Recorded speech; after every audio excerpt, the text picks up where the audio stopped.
nós vamos então meditando, né? Vamos dando sequência ao nosso programa e hoje nós vamos falar sobre coisas interessantes que a Bíblia fala e a gente às vezes deixa passar batido. Aliás, sempre a gente fala sobre isso, né?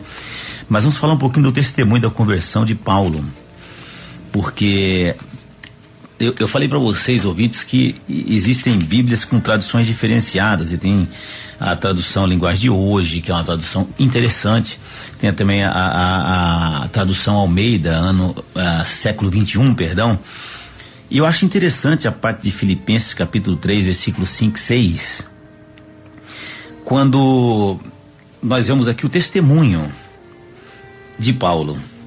Ele diz assim: eu era fariseu.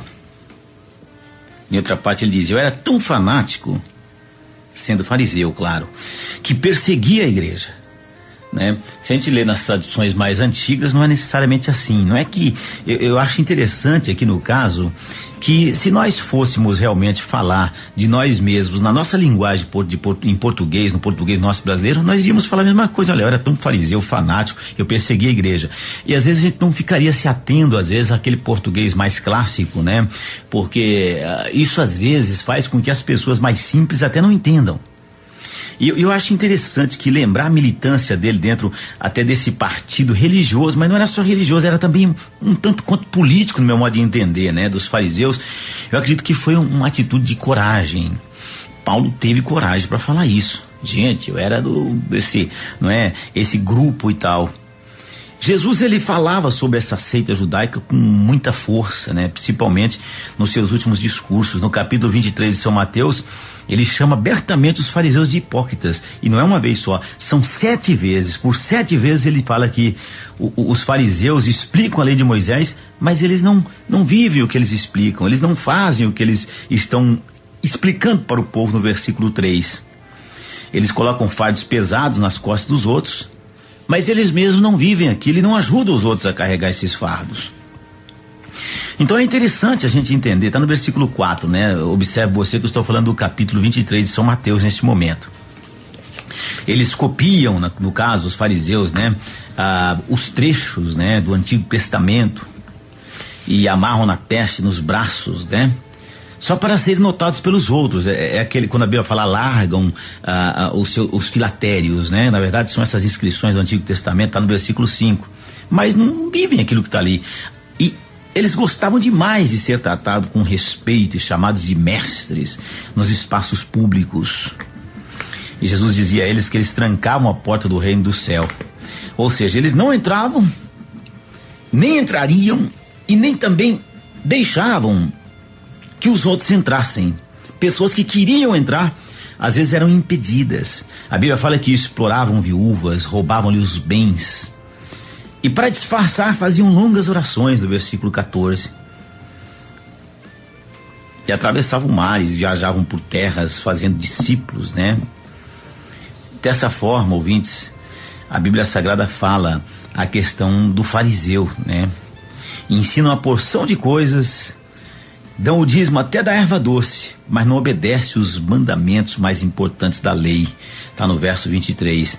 E tem o vício de coar mosquitos e engolir camelos. Está no verso 24. O pior de tudo é que os fariseus fazem questão de lavar o corpo e o prato só por fora, deixando dentro deles as coisas que realmente contaminam, coisas que conseguiram pela violência ou pela ganância. Ao dizer que os fariseus eram como túmulos caiados, ou sepulcros caiados, ou túmulos pintados de branco, tá? Para você entender, porque caiados vem de cal, né? A cal, no caso. Então se pinta de branco aquele cal, mas até parece bonitinho, né? Mas por dentro, cheios de ossos e podridão, tá no verso 27. Jesus poderia ter usado o dito popular: por fora bela viola, por dentro pão bolorento. Ou o seu correspondente: por fora muita farofa e por dentro não tem miolo. É o que a gente usa popularmente. De qualquer forma, certamente Paulo, nem mesmo antes da sua conversão, tinha essas características próprias dos fariseus. Porque a gente entende que era um pouco diferenciado. Porém, ele viajava de uma cidade a outra para desconverter cristãos. Ele mesmo fala ao rei Agripa, se nós olharmos no livro de Atos, capítulo 26, Ele fala: durante muito tempo eu persegui os cristãos nas sinagogas e os forcei, eu os fazia negar a sua fé em Jesus Cristo, eu tinha ódio deles. Eu fui até outras cidades, eu saí de um lugar para outro para perseguir cristão, era o meu ofício, eu perseguia mesmo, dizia ele, né? Eu era violento, eu saía cristão, eu vou contra, não interessa. E eu diria a você, ouvinte, que mudar a atitude não é fácil, não. Mudar a forma de viver, mudar, não é fácil. Não é fácil deixar o estilo de vida que às vezes a gente herda, às vezes não herdamos, mas somos ensinados às vezes nós aprendemos, somos experimentados, adotados, vivenciados e arraigados por muitos anos, eu diria, num determinado estilo de vida, e mudar esse estilo de vida, ter a consciência, de repente a humildade que nós precisamos mudar, não é fácil. Não é fácil de jeito nenhum. Aliás, é muito difícil. Também não é fácil livrar-se de certas dependências, não é? Claro que não. Uma pessoa que é dependente de álcool sabe que não é fácil livrar-se da dependência do álcool. Não é fácil livrar-se da maconha, não é? Da cocaína, ou por que não dizer até mesmo não a dependência a drogas, mas de repente pessoas que são dependentes e são viciadas em pornografia, são viciadas em tanto tipo de comportamento que a Bíblia classifica como comportamento pecaminoso, não é? Aliás, até a questão homossexual, que é tida como comportamento. E na verdade achei interessante a colocação de um pastor que dizia que se isso é comportamento e tem que ser tolerado, às vezes tem que se tolerar outros tipos de comportamentos, de repente até o comportamento bestial, né? Achei interessante a posição do pastor. E não é fácil, mudar o comportamento. Não é fácil mudar de repente de um comportamento regado a ódio para um comportamento regado a amor. Não é fácil. Não é fácil sairmos do comportamento egoísta para de repente um comportamento altruísta, ou seja, primeiramente nós pensamos só em nós mesmos, depois passar a pensar mais nos outros que na gente. Não é fácil sair da soberba para a humildade. Não é fácil de repente a pessoa deixar de ser uma pessoa às vezes tão mão fechada para ser uma pessoa mão aberta. Não é fácil mudar, não é não. É difícil. É difícil sair da indiferença para o fervor, para a militância verdadeira, da ignorância para as convicções verdadeiras. Não é fácil sair da irreverência para o temor do Senhor. Não é fácil, é difícil. Tanta coisa que a gente não conseguiu ainda, né? Eu vou falar até mesmo como o apóstolo dizia: olha, não é que eu tenho conseguido ainda, mas eu estou lutando para conseguir. Eu digo como ele, eu falo de mim, não falo dos outros, né? Eu pessoalmente, Débora e ouvintes, tem muita coisa que eu chamo, a Débora sabe, as pessoas que têm às vezes a nossa convivência sabem que existem coisas na minha vida e na nossa vida que eu prefiro chamar de aspectos não redimidos que eu ainda carrego. Às vezes é difícil, não é? E longe de mim entender que você é salvo porque eu sou perfeito ou tenho alcançado a perfeição, como você também. É evidente que nós somos salvos pela fé, né? Ou seja, pela fé mediante a graça, ou seja, pela graça mediante a fé.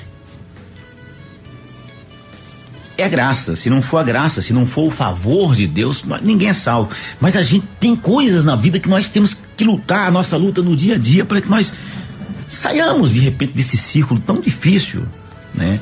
Tão complicado, para uma coisa melhor. E Paulo fala isso. Paulo está dizendo isso. Eu persegui, mas hoje não. Meu Deus, eu era uma pessoa que não buscava converter pessoas, eu buscava desconverter as pessoas, mas nessa parte eu mudei. Tem coisas que preciso mudar, mas nessa parte eu mudei. Paulo nos dá o exemplo.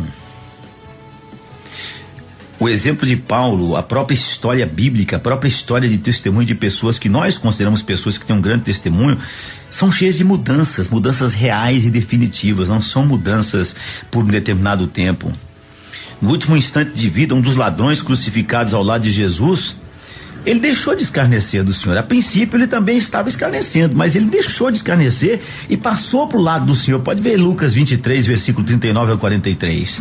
Ele reconheceu: não, peraí, o errado sou eu. Paulo garante que muitos crentes de Corinto, na Grécia,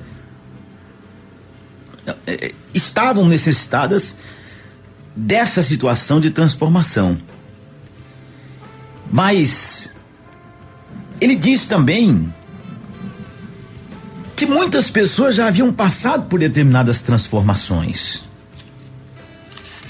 Gostaria que você, ouvinte, parasse um pouquinho, pensasse, né, e se colocasse na situação. Quantas pessoas foram classificadas como ex-adúlteros, ex-alcoólatras, ex-assaltantes? Mas não é só isso, tem também o ex-fofoqueiro, né? Tem o ex-trapaceiro, o ex-contendeiro. Por quê? Por que não? Tem que ter. Todos foram alcançados pela graça de Deus, lavados, justificados e santificados em Cristo Jesus. Pode ler em 1 Coríntios capítulo 6, versículo 9 a 11. Paulo garante que pessoas que eram assim, mudaram.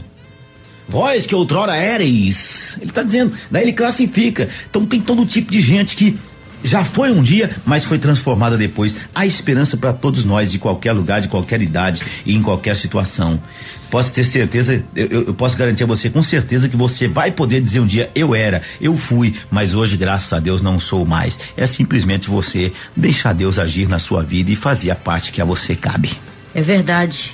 Vamos fazer a nossa parte, Deus faz a parte dele, né?